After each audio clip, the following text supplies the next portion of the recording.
Hey, everybody. It's time for another episode of Grant Draws. Thank you, everybody who showed up. I know we've been off for a little while, and I was a little nervous because I was afraid people were going to forget about me. It looks like a few people forgot about me, but that's okay. We'll get back into the rhythm. But we've got a lot of people here that I know. We got Dan Hollifield saying good evening. Donna saying, don't forget to like and share. Thank you so much, Donna. And Donna saying hi to Dan. Some guy named Marvin is saying hello. Who the hell is that guy? You know that guy? He's a jerk. Yeah, I heard that too. We got Donna saying hey to me and saying hi to Marvin. Somebody named Grant Lankett said hi, Donna. I don't think I said who. Oh, okay. So when you say hi, Donna, it comes up as all three different people, right? Yeah, that's awesome. So just so you know, Donna, I didn't actually say hi, but I would say hi to you. That's rude. The Witzman dude should be here sooner or later, and I can't wait for the launch. Well, thank you again for your enthusiasm, Donna. I appreciate it. So, as I said before, we have Marvin Wynn on the program. Do you want to introduce yourself, Marvin? Yes, Marvin Wynn. I am the writer and the creator of The Edge and the publisher of Comicsburg. That's true. So you're the publisher. So what does that entail? Well, we'll get into that. Yeah. I do want to mention that, as always, we are sponsored by the Independent Creator Directory. For those of you who don't know what the Independent Creator Directory is, it's kind of like the Internet Movie Database, but for independent creators. Not just comic book creators, but novelists, role-playing game designers, board game designers, illustrators, all types of cool stuff on there. If you're interested in becoming a part of it, just message Joe Bachman, and he's on the social meteors. Do you have that? You want to drop the link? Do you have it? Yeah, I have it here somewhere. And Donna said Joe B's probably already asleep. He's had a hard few days at work. Yeah, but you can message him on Facebook and he will find out about it. It's IndieCC, right?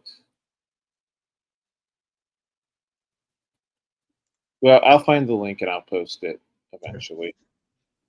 But Donna's saying that's his email. Oh, whoops. Well, I'll find the link and I'll post it. Yeah, I don't think unless you have a wrench, you can't post links or email addresses because for privacy. Okay. So yeah, if you try to post, it'll blank it out. How about this? We'll do that at some point in the stream. Yeah. But for right now, but is it your notes? Giving your notes? I don't know. We'll figure it out, Marvin. Okay. But the main thing I want to do is I want to launch my Kickstarter. So I'm going to click I'm ready to launch. Ba-bam. Woo! Then I have to say I read all of these. And then I'll say, oh, it even says drum roll there. Congratulations, your project is live.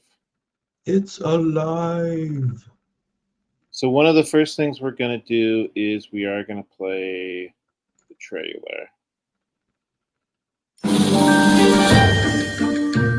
Greetings, ghouls and boils. I'm the Ghoul Master, a loving homage to horror anthology narrators of yesteryear. Wait, I'm an homage? Why didn't anybody tell me? You'll hear from my agent about this. But first, let's get to the heart of the matter. I'm here to tell you about the new horror anthology, Memoirs of the Morbid. On Kickstarter in time for Halloween. Memoirs of the Morbid is a black and white homage to classic horror comics from the 40s and 50s, containing 5 self-contained stories by some of the best indie comic creators out there. There's that word again. I better not find out homage is an insult. Anyways, Memoirs of the Morbid is completely done and ready to go to the printer. So don't make a grave mistake by missing it.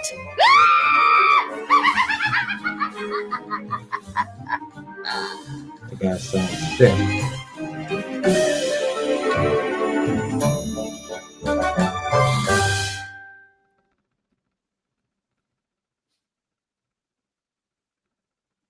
I found the link. Oh, I put it in there too. Okay. Good. So I went over to the Kickstarter, and I want all the covers. I don't see an option for all the covers. Of course, I forgot that. Yeah, and you might want to put those in the add-ons too. If you don't want to do like a get all the covers one, if you add up to the add-ons, you can do that. However you want to do it. So I don't want to get the retail one and like short you some money. So we already got our first backer, but yes, I will change it so that we can, or you know what, I'll do this later. Yeah. But let's go over the campaign. It says here, Memoirs of the Morbid is a 50-plus page black and white horror anthology with 4 self-contained stories and a bonus segment, which you have to read the comic book in order to find out. So this is my comic book, or this is my story.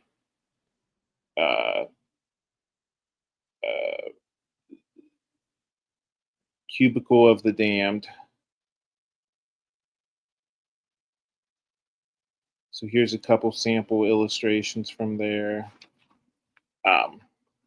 As Marvin was alluding to, we have 4 different stories.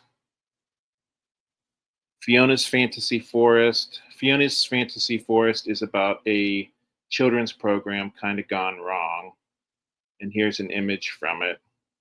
So like a Sesame Street or Mr. Rogers type thing, or Barney. Yeah, I would say she's kind of partially inspired by Pee-wee's Playhouse and partially inspired by Mr. Rogers' Neighborhood.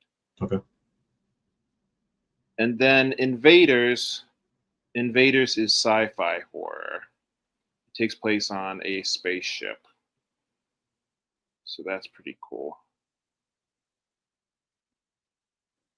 And then, like I said, we have a bonus section which is dedicated to our new sponsor, which is called Job Corps, which is basically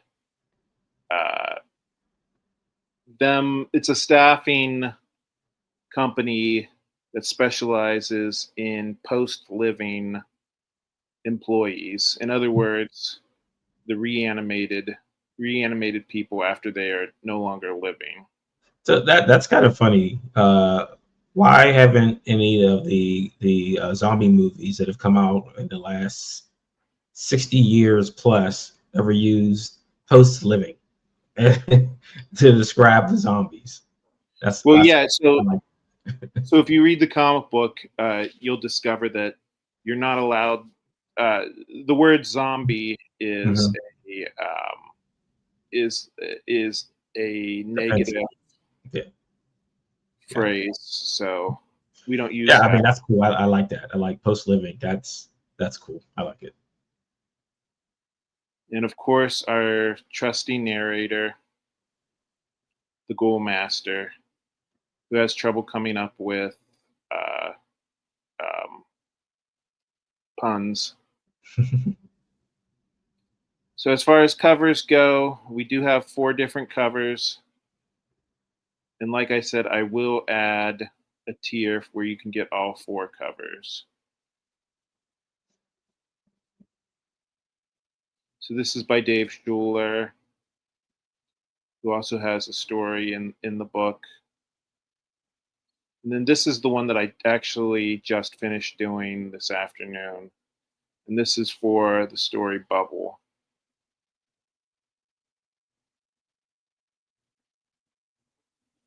And I'm not going to go through all the different creators, but if you want to sit down and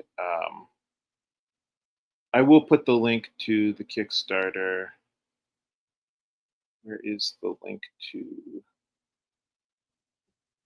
Yeah, I get it. I got you. You got it? Yeah, I got it. Thank you, Marvin. Mm-hmm. So if you guys want to check out who all the different creators on the book are, that is in there.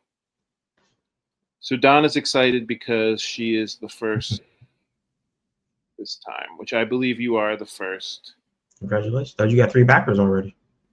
Oh, really? Yeah. Nice. So what would you think like really inspired you when you first started doing the memoirs? So, I mean, I wanted to do a comic book. I wanted to do some type of anthology, Mm-hmm. and obviously the EC style horror. Do you know what I mean by EC style horror?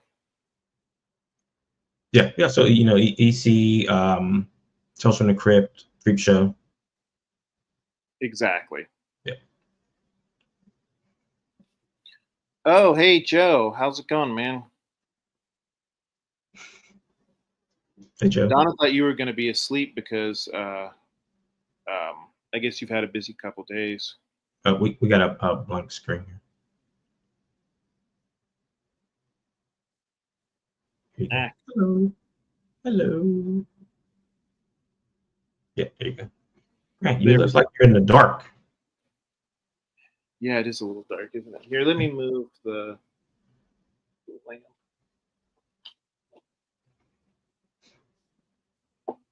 Is that better? Yeah. So now you've done. What was it? Was red? What's the first one? Was red? Red, then blue, and now orange. Orange. So yeah, and we were talking about how originally this was going to be Memoirs of the Morbid gold, but for some reason when it's on my cover, it looks orange, right? Mm-hmm. We can't figure out why, but that's okay because yeah, orange works. I mean, you can always do yellow later on. So, how many of these are you planning to do? So you run out of colors? Till I run out of ideas, basically. Greg, we'll never run out of horror. You never run out of horror ideas. It's like you haven't done vampires or until I discover my Teenage Mutant Ninja Turtles. And then I focus on that. Right. Right. That's always the goal, dude. You have the one idea that takes it into the stratosphere, or not even Ninja Turtles. You could say like your Star Wars, right? Or my Walking Dead, or whatever. Yeah. I don't know why every time I do one of these things, like my camera freaks out. Oh, really? Yeah, it gets like fuzzy, and I have to switch it back to 480 because it doesn't give me the option of 1080p most of the time. I think I might have to just get a new camera. Oh, really? Yeah. So yeah, so we did want to talk, Marvin. Yeah. You got well, let me go through the comments quickly. Everybody's saying hi. Hi to Joe. Joe said that he was backer number 2 or 3.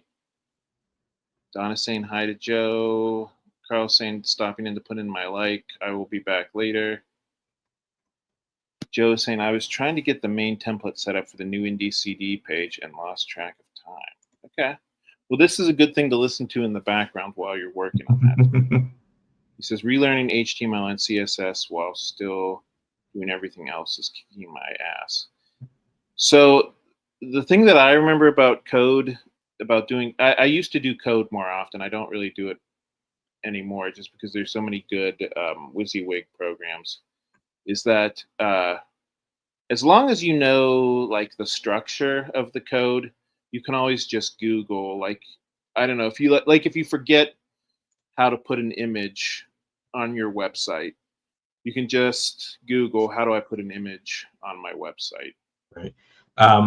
I sometimes I caution like doing Google searches now, because now like whenever you do a search for something, the first thing it gives you is AI. Everything I search for now, it bombards at the top with AI links. So a lot of those tutorials have kind of vanished behind the AI stuff. So be careful when you're doing certain searches, like how do I do XXXXX, and you get bombarded like every website now, AI. It's ridiculous. So what do you recommend people do instead? I would say you're kind of like get off of Google when you do searches, because that's the biggest culprit. So go back to using like if you can still get it out there, like Netscape and Firefox. Go back to like Firefox. Those ones don't bombard you up front with AI stuff like Google does. Like anything you search in Google is going to give you something in AI. I don't know if you noticed that when you're not even paying attention, AI like sorts in your Gmail account and it gives you a summary of your emails. I'm like, I can read the email. I don't need you to summarize it for me. AI. Thank you very much. Why can't we just go back in time and like uninvent this shit? Right? Like, that's what really makes me mad. I'm just trying to live my life and not worry too much. And then like somebody has to go and screw everything up by inventing AI. I was gonna say, why don't we go back in time and uninvent AI? But they already made a movie about that. It's called Terminator. Right. Yeah, I don't know. Just as Joe just said, there's several Terminator movies that show us it is impossible. We're stuck in it's a causality loop. Like If you you add a can't. curse word to your search, it will disable the AI. I don't know if that's true, but that's interesting. Hey, Robert Norton. Hey, how's it going, man? Yeah, I had one once. Sorry, people go ahead. started doing like writing things and then putting nonsense like in like the bottom of like when they do like when they're writing something and it's online, so that the algorithm can't pick it up and it can't use it if it's nonsensical. Right. But I Yeah. mean, what do you do? What do you do? I mean, it's funny. Like, I think I told you, like, this has made me understand why old people are so grouchy, because like you think like, oh, old people are just mad at technology, but like, no, like to them this is frustrating because like, you're just going about your life enjoying yourself, and then all of a sudden somebody creates something, and now all of a sudden you have to like, you don't get a choice in whether or not somebody else ruins the world by creating something terrible, right?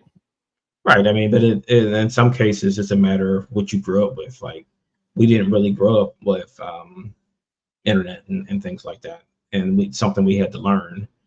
But the last couple generations grew up with these kind of things. So I mean, it's old things to them. But I mean, we either roll with it and try to get around it, or we try to embrace it and see how we can use it.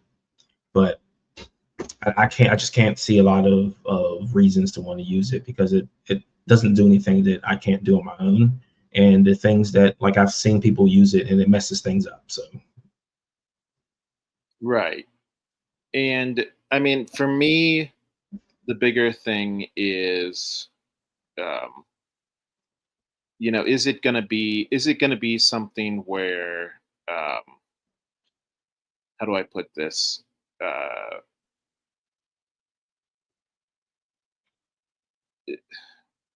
how do you, like, is it gonna be something that like takes over entertainment? I mean, I feel like we're already starting to see it being used in entertainment, right? Yeah, yeah. But I mean, I feel like that eventually there's going to be pushback, a lot of pushback on it. There already And is. yeah, and a lot of the people who want to like employ it and use it are going to find out they can't make any money off of it. And because if you think about it, the pipeline is for the people who are selling it. So they'll sell you the product and then they'll sell you a way to undo it, because eventually it's going to do something that you don't want it to do, and it's going to cost you money. You're like, we can't trust this thing, so we have to undo what we did. So now we have to hire all the people back to be fired to fix this mess that we created. So. Well, what I was thinking was, I mean, what are the movie studios gonna do when they realize, like, oh, if somebody can just sitting on their laptop create a movie, Mhm. what is the point of having a movie studio? Right. Well, that's why like they're all going to go into protection mode, and they're going to start.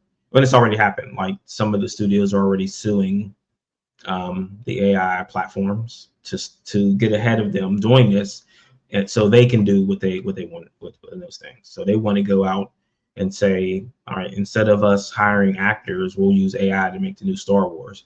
And I just hope there's enough people that reject those kind of things to say, no, we're not watching that. Like we want real people in these movies and not just taking someone's face and doing whatever they want with it. It's a dangerous tool, and I just hope people are willing to say no when they start to push it towards you. No, thank you. You have way, way, way more faith in humanity than I do, Well, because I mean, it's not really. It's faith in people who want real things that are real, and it doesn't make real things. It doesn't do anything. It doesn't do anything new. It just takes things that are already exist and makes its own copy of it. yeah, I mean, I think like a lot of people, I messed around with it when it first came around. Like, it was almost like a choose your own adventure book where you could Mm-hmm. like you could say, tell me a story about a guy named Grant who goes around beating up bad guys or whatever. And what I found was like if you use it for even more than a tiny little bit of time, it just ends up repeating itself, and Yes. it's not cool. It's not fun. I mean, but then the other thing that we have to remember is when we talk about all the downsides to AI, we're talking about AI 1.0. So we Mm-hmm. don't know how much it's going to change like in the next 4 or 5 years. Right. That is accurate. So I'm going to go through the chat and then we will discuss Marvin's Kickstarter. Joe says, I really need to check Kickstarter more often. I back things and then I never go back until I back something else. And I find that I have like 10 things waiting for my email address. So, yeah, I've done that before too. Donna says, we old people are so grouchy because we've earned the right to be grouchy. Fair enough. And we didn't have to live in a garbage can to get grouchy either. So Donna's saying you can only be non-grouchy for so many years, Carla's saying, talking about AI, I hate it. Marvin is right. We have to fight back. Yeah, I don't know. I hope that you guys are right in that there's still time to fight it. I do feel like it's kind of inevitable, but prove me wrong. Maybe it's not inevitable.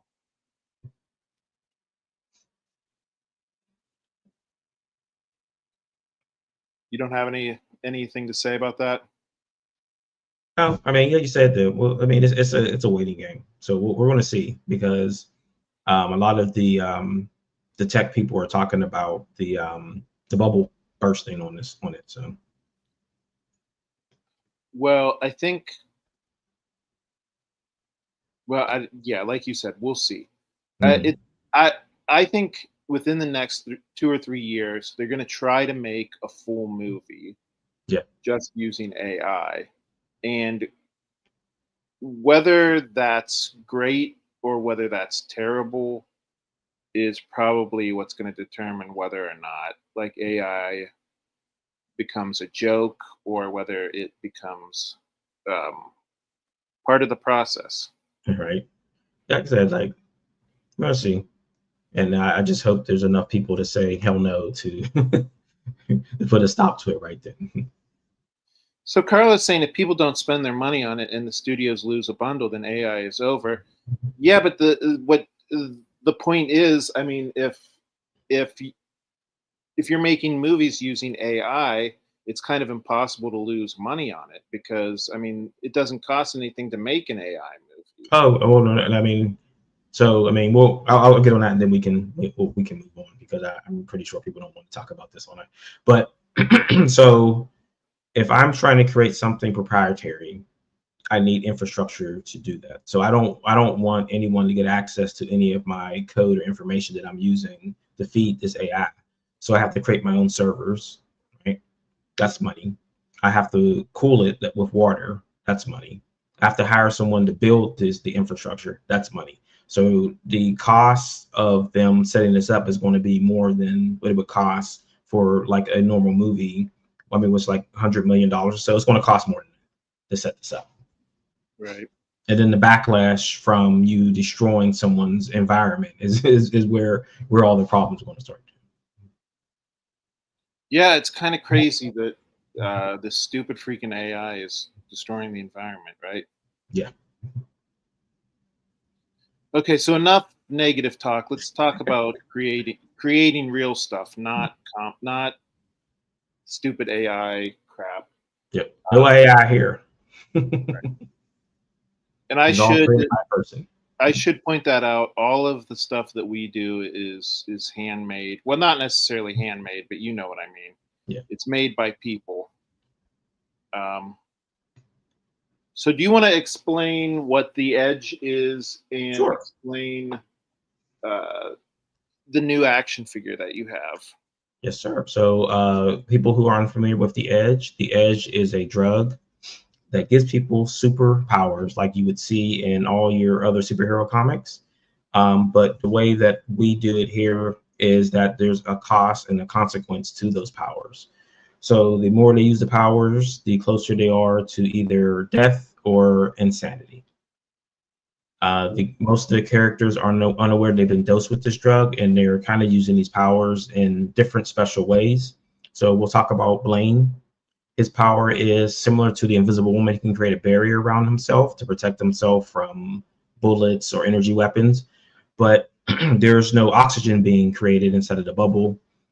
So he's building up carbon dioxide, which he can't breathe. So eventually the shield has to come down. So it's kind of like he can do it, but it's finite. He can do it. So he can do it for as long as he can hold his breath, basically. Oh, yeah, right. So if he falls in the water and he said, I'm gonna put this shield up, that's not gonna work out. So we decided that Blaine was one of the more popular characters from the book. So he's the first in the line of action figures. And now we've got this on Kickstarter.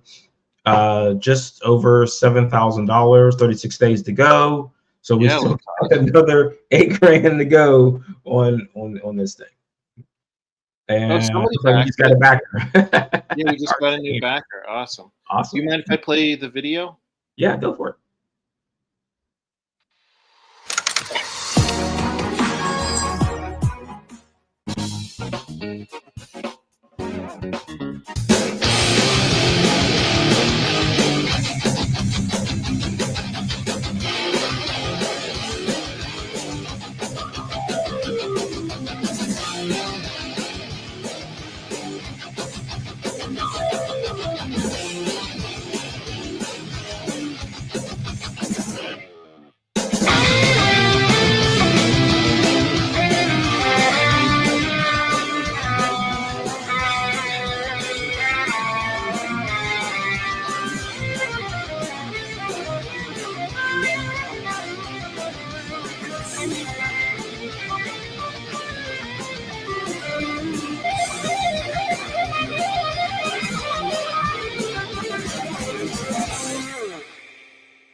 That was awesome. So yeah, Joe was the backer. Thanks, Joe. So I mean, we went with the 1/18 scale, and if you're not familiar with 1/18 scale, that would be the same size as the GI Joes from the 80s, 90s, and 2000s. And Oh, right. yeah, and as most people, if you are into action figures, everyone has pretty much moved on to the 6-inch figures, so your Marvel Legends and your new GI Joes. But I'm from that era, and I love that scale. And it also could allow me to do vehicles in the future. So I couldn't do vehicles if they were at a bigger scale, because then it would cost a fortune. So it's 24 points of articulation. You get 2 heads, you get 3 sets of hands, you get the pistols. We're working on removing the holsters. Someone asked about that on another video I was on.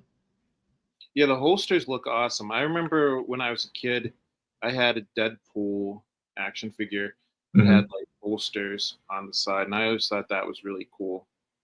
Yeah, so I mean, if you go back to the era of the 80s GI Joes, when you had your weapons and everything, but they had nowhere to put them. Like when they didn't have real holsters, everything was molded into the body of the character. But when they came back during the 25th anniversary, they added more articulation and they had more accessories. So they had like holsters, they had like sheaths to put the knives in and everything. So also as part of the Kickstarter is a one-shot Blaine High Stakes. So Blaine is headed to to Las Vegas to pull out an asset who is talking too much. So he's got some information that he's willing to sell on the market so he can make more money so he can go gamble. So other nefarious people will be descending on Vegas to either get at the guy who's sitting here minding his own business, doesn't care what's going on, or to get at Blaine. So some people will be there hunting the guy who has the information, and some people are there to get Blaine. Yeah, it looks awesome. So I just added like the 3rd preview page for the book this morning. So that's the Wildfire Casino there, and we have poker chips as part of the deal. So is this going to be a Blaine solo story? Yes. Cool. So and is then, that going to be in the Edge, or is this going to be like a separate? Well, no, it's set in the same universe. So it's like a sad story that takes place between story arcs. So I believe that I originally had it set between issues 4 and 5, but then I switched the order of the books. So it still comes in that realm, but a little bit more towards issue 5 than issue 4. So now as for series, go ahead. This is what I'm excited about. It says here, other figures planned for series 1. So Right, you want to do like a whole league of this stuff, right? Oh yeah. So I mean, I've already got it on my spreadsheet, the planned out series. So each series will have at least 4 figures and then 1 army builder set. So if you don't know what an army builder is, it's a generic figure like in GI Joe, like the Cobra Vipers or the Cobra Soldiers, that you just can build to make an army of figures. Sounds awesome. So these are our first series army builders. These are the suits. I see. So you want to do like the suits guys too. Right. So each suit, 1 figure comes with 4 heads, so you can make an army of those figures. Or I've got sets. So a figure by itself is 30, but a set of 4 is 80. And there's our stretch goals there. So we're looking to unlock that next stretch goal at 8, which would give you the suits leader class. So there are extra heads involved, so you can get more heads. And then we're adding more cards. So I did postcards instead of trading cards because I wanted people to get a good look at the artwork. Wow, this is a lot of work, Marvin. Yeah. Yeah, I want to try to get I try to get as much stuff into these Kickstarters as I can, just so there's something for everyone. So it's not like, oh, if you don't want the action figure, oh, we got the comic and the cards. If you don't care about the comic, you got the action figure. We got coffee. We're adding coffee again. That's right. I remember when you did coffee before. Yeah. So this one is spiced rum, and I'm really interested to find out what spiced rum coffee tastes like. Now, does the coffee give you superpowers? I cannot guarantee that. It's spiced rum, so it might be nasty. So I don't know. Like, Yeah, what I'm is? curious to see what spiced rum tastes like. Yeah, so when we do conventions and stuff, I'll bring a bag of coffee and we can like put it into the coffee pot at one of the Airbnbs and see what it tastes like. I was gonna say, I don't think you drink coffee, do you? I don't. I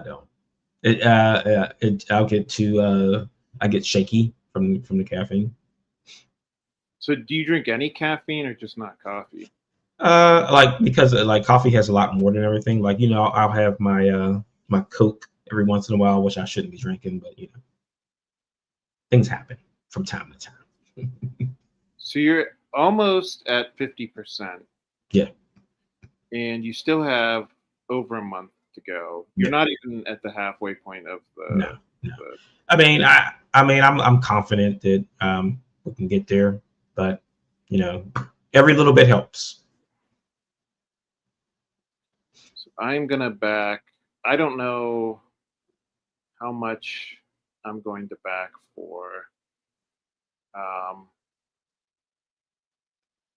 mean, you add whatever you need to add to that.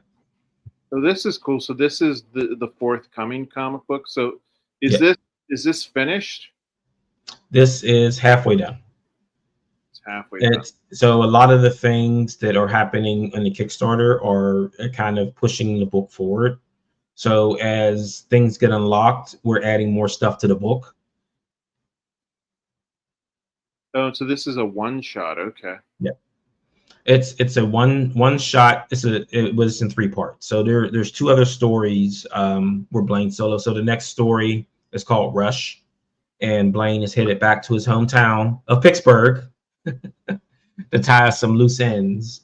And then the 3rd part is called Angel Wing, where we're going to go back and go back in time a little bit and meet Revenant's original team. And I see you've got a Spine Ticks. Yes. So for those of you who don't know, Spine Ticks is a YouTube channel, and they're nice enough to. Sithy Lord is the guy who hosts it, and he's nice enough to sponsor us on occasion. Yeah. And I had a Spine Ticks cover for League of Cryptids. I would like to do another one, but I would like to do one where I don't know how to put it. I would like to incorporate them more into the storyline. Yeah. But part of that means I need to come up with an idea that I think is good to use. Right. To use, Right. I think that they would probably be interested in being part of Memoirs of the Morbid. Well, the idea that I had was maybe having them being like, some guys who are out in the woods, like looking for the cryptids. I don't know. Yeah. We'll see. Yeah, it's a good idea. Yeah. So, I mean, and I did my best on this to keep the shipping down.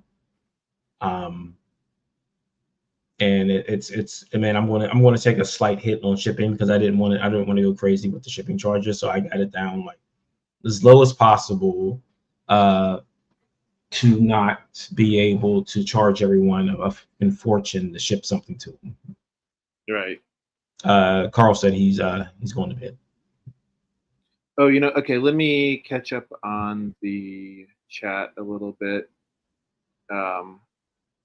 Joe did say that he backed Marvin's project. Then he's going to head to bed. More live action Frogger tomorrow. So he works for the road. What do they call that? In Pennsylvania they call it PennDOT, but oh yeah. Call it. Gotcha. He lives in what I think he lives in Iowa. Oh. Is that it?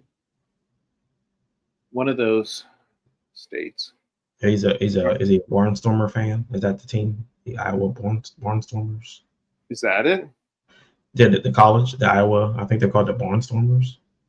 I don't know, or am I just making that up? Or is that like arena football or something? I think I just made that up. I think I Donna just made that out of said everything. he lives in Indiana, so it's IDOT. I dot. Indiana dot. Okay. And Carlos saying that he's going to bed too. Cool. Thank you guys for watching. Thank you for putting your likes in. I am going to put something in. I definitely want to get the Blaine one shot. Yeah, and as we get closer to goal, we're going to unlock another cover. So we're in the. So I think I have 4 covers for that. So you'll end up being able to pick your cover. I've got my colorist Raphael is working on a like another cover right now that features Blaine versus Rev the Revolution and the budget assassin. I call him Ryan. So he's an assassin that's always broke. Like he'll do a job, make $5 million, and then the next day he's broke. I don't know what he spends his money on. Oh, interesting. So he likes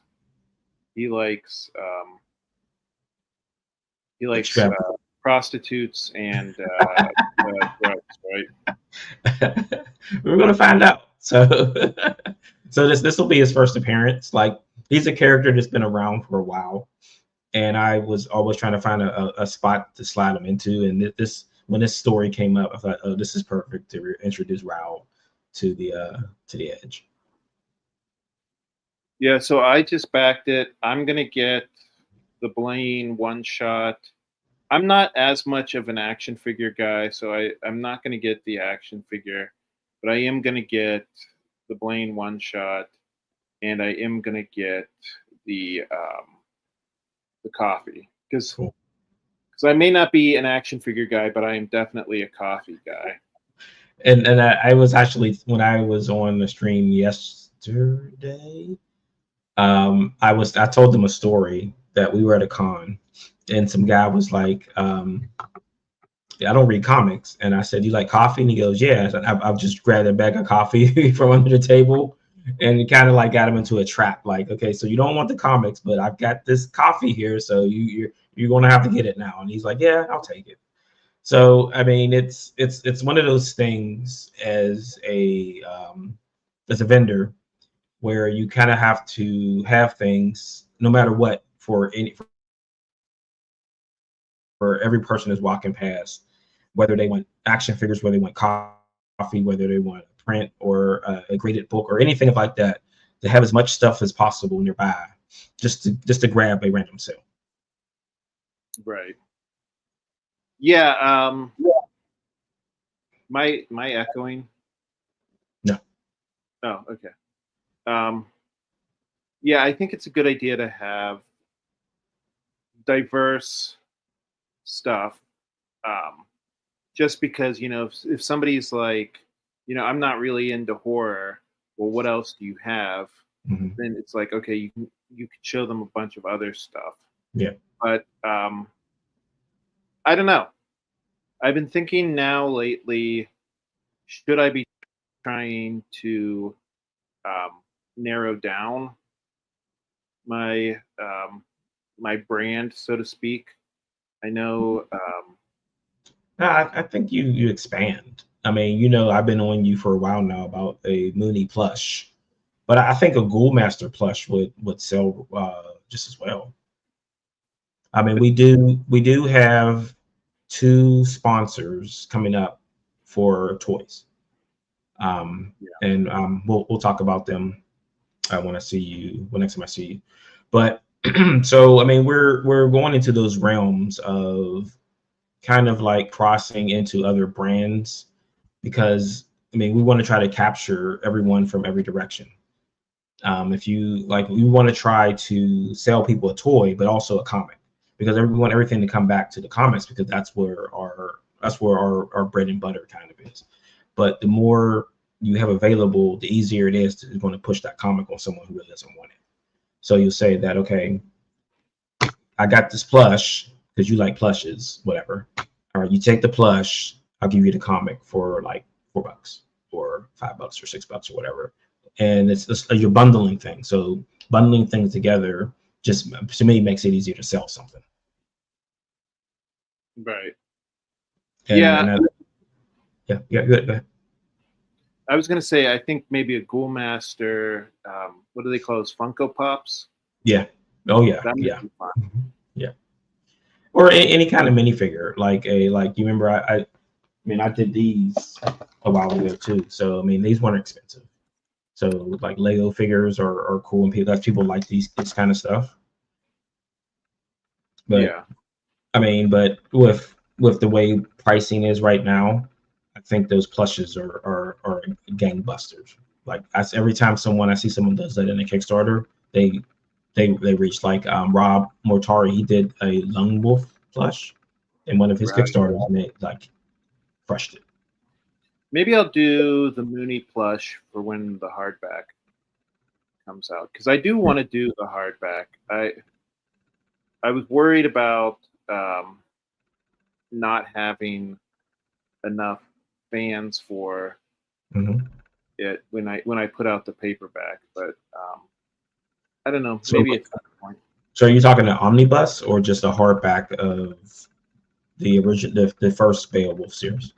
So that's the question. Are we going to include both miniseries or just the one miniseries? I mean, you're planning to do more than 2 miniseries, right? Yeah. Okay. Eventually. I don't know. Right. I mean, what you could do is when you do another trade, you can do an upgrade as a stretch goal, upgrade it from paperback to hardcover. Right. Do you have plans to ever do the Edge in hardback? People have asked for it before, but as it's a continuing series, it's hard to get a like what is it? Where do you do a break at? Like I guess I could do a break because we do have like a cleanup chapter where like everything hits the fan, and then whoever comes out of it is whoever's left picks up the torch and continues on, because we're going to get to the point where people are going to start to go down and they're not going to get back up, because we follow the in some ways we follow the old Valiant way they did thing where dead is dead. Once a character is dead, he's gone.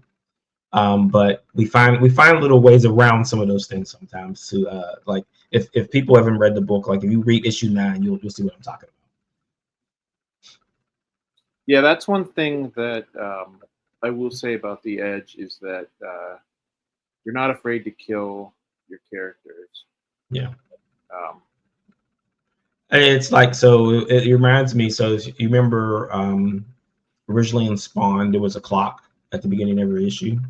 Yes. Where it would count down, and then once he ran out of power, he went back to hell, and they kind of erased that from the story. Which makes me mad, because I mean, I didn't keep up with Spawn, but I remember when I was a kid thinking that was like the coolest part of. Yeah. Well, because it felt like if the book was going to end and they were just going to move on, but then you introduced like medieval Spawn and Spawn from the future, and like it became like the Spider-Man characters, where there's like 12 Spider-Man characters now. Right. Or when they did it in Invincible, they sent him back to the beginning of the book with his memories intact because they ran out of story. Like eventually things have to end, and like we have a plan in mind to end the Edge, but some people may be remaining on to carry things on. Like the book may end in one way, but then become something different. Do you have any ideas to do other like solo stories? Yeah. So I mean, I did an interview, a pre-recorded interview yesterday for local comic shop. They just want to play Saturday while I'm at New Dimension, and that was one of the questions. And it's funny is that almost every time I start writing something that's not the Edge, it becomes part of the Edge. Like I found a way, because I was writing a story, like a King Arthur type story, and found a way to connect it to the Edge. There is one story that's outside of the realm of it, and I'm writing it on the side, so my mind doesn't click on it and say put it in the Edge. So I'm building that one real slow, so it doesn't happen. Cool. Yeah. So I don't know. I think so. I remember you telling me once, like you had the Edge written like so far in advance. Yeah. Is that still the case? Yeah, I've written up to issue 23.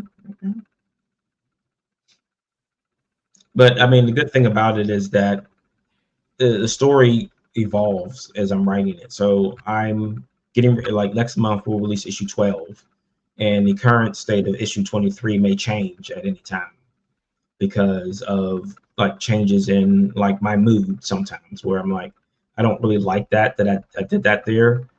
So sometimes I'll like I've thrown whole scripts out and started all over. And then sometimes I'll like pull something out of one script and put it into another section. And in some cases, like after we released an issue, I went back and added more pages to it and then re-released it with the new pages. Because it was like, and that issue is issue 6. I did that. The last 3 pages of issue 6 were not in the original release. So when we released the trade, it had those pages added, and then I went back and added it to the new book when we did a re-release. Right. I know you like to do, like you like to shake things up by re-releasing the old books, but with new covers. Yeah. Yeah. I mean, I like variant covers, but I don't like the 1 in 10s and the 1 in 25. Oh, order 25 to get this. Like I'll sometimes, when I sing stuff at the stores, like I'll just mix in different covers sometimes, and I'll say that, yeah, I want to have something different. So like on like a Kickstarter, if I do a retail tier on a Kickstarter, it's going to be a different cover the store gets than they would get like even through distribution, or even if they get from me. If they order it from the website, it's going to be a different cover. If they order it from a Kickstarter, it's a different cover. If they get it from retail distribution, it's a different cover. Because I want it to be something different. I want you to feel like that I'm not just buying the same thing, even though it almost is in the guts, but the outside is going to be something different. And then when I did the Kickstarters before, I had extra pages in the trade that didn't make it to retail. So if you got the trades through the Kickstarter, it was different. There were extra pages in the back of the book. Right. I just want to feel like that. I want retailers to embrace Kickstarters, and I feel like that's the way to do that. As incentives to get for them to do it is to give them something different. Like, you only can get this through this Kickstarter. If you don't back the Kickstarter, you won't get this cover. Maybe that is the way to do it. I mean, have you had success? Yeah. With that? Mm-hmm. So, yeah, okay, so do you get a lot of retail people backing your Kickstarter? I get maybe 5, maybe 6 on each Kickstarter. I mean, we do really good with a lot of the retailers, and they seem to know and like us. So there was a video earlier for Local Comic Shop Day, which, if you don't know what that is, it's September 27th is Local Comic Shop Day, and that's run by Comics Pro, which is the comic retailers network.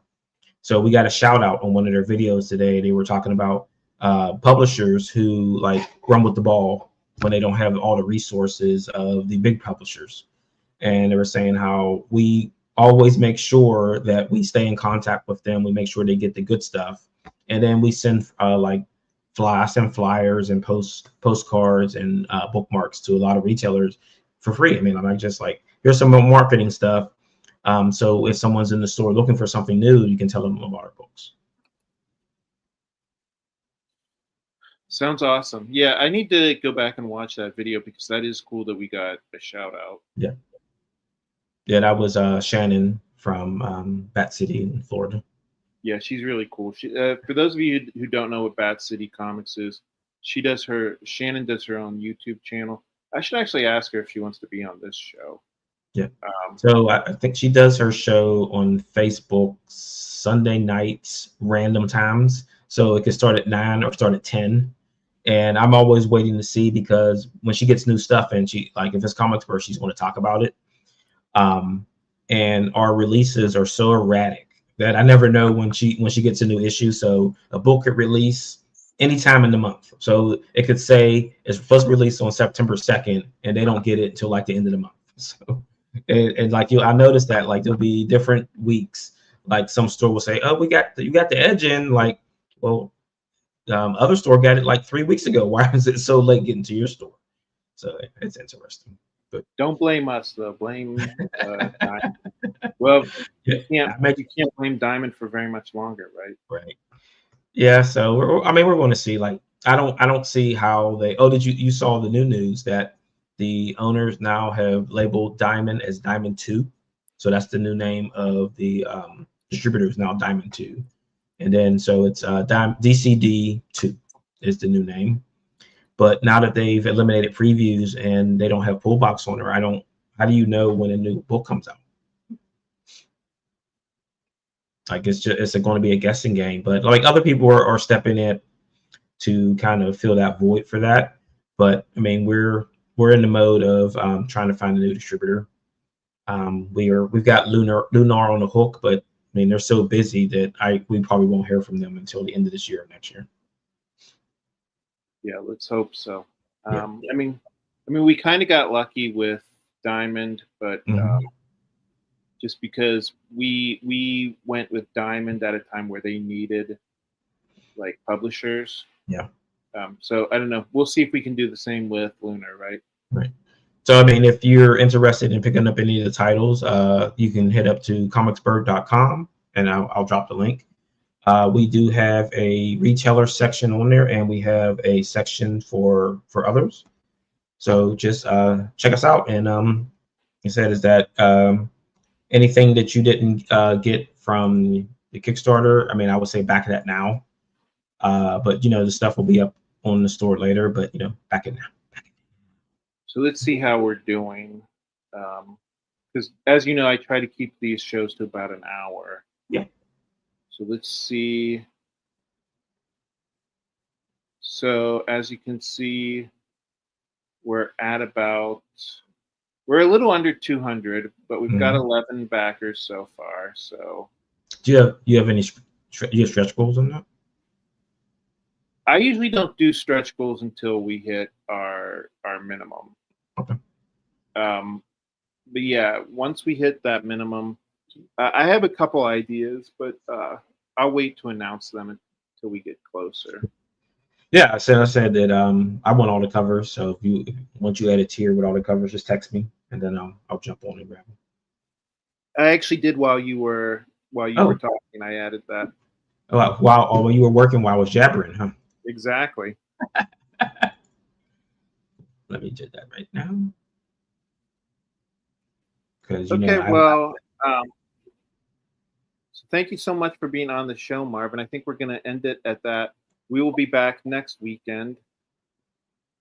Donna's saying she's going to call it a night too, and it was good seeing you, Marvin. Keep up the good work. Thank you. Good to see you. Or good to chat with you, also. Exactly. Thank you, everybody, for watching. We will be back next week as well. Have a great week, guys. Good night. Bye.